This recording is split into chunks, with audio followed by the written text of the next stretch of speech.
My name is William Owens. I'm the founder, president of the Coalition of African American Pastors.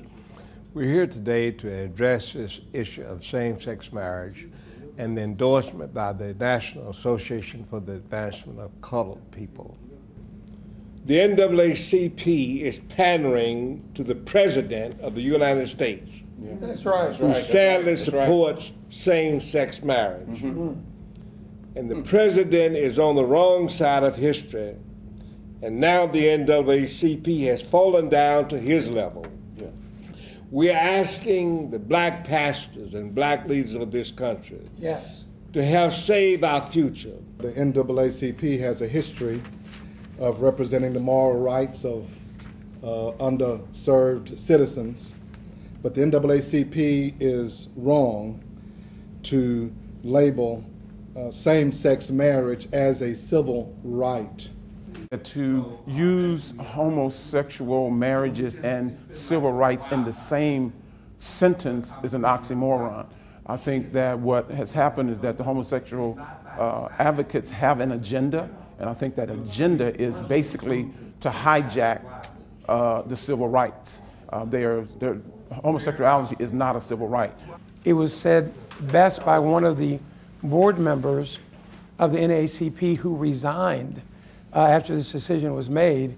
He said he's never seen any gay people asked to sit in the back of the bus. So it's apples and oranges. They're kind of riding on our pain or skiing on our snow, so to speak. And I think that's patently unfair.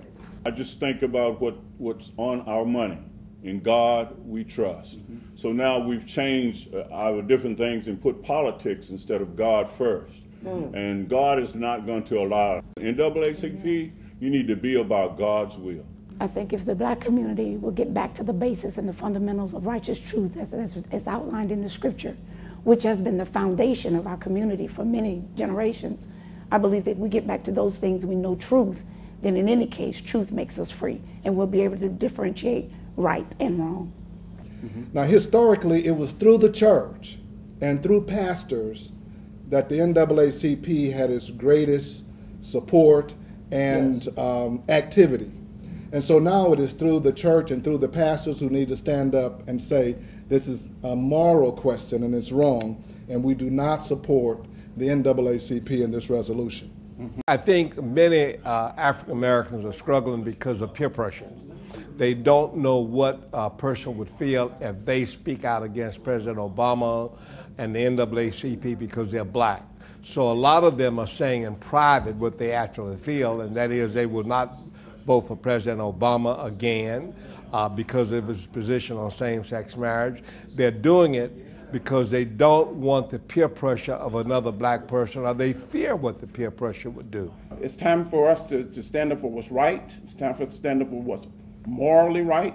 It's, you know, and we need to just put political correctness aside, because God is for heterosexual marriages. God has never been for homosexual marriages. God will never be for homosexual marriages. He's not for anybody who is for homosexual marriages. And so we want to draw that line in the sand and say to NAACP and to our president, we're drawing a line in the sand. It's time to take the moral high ground, and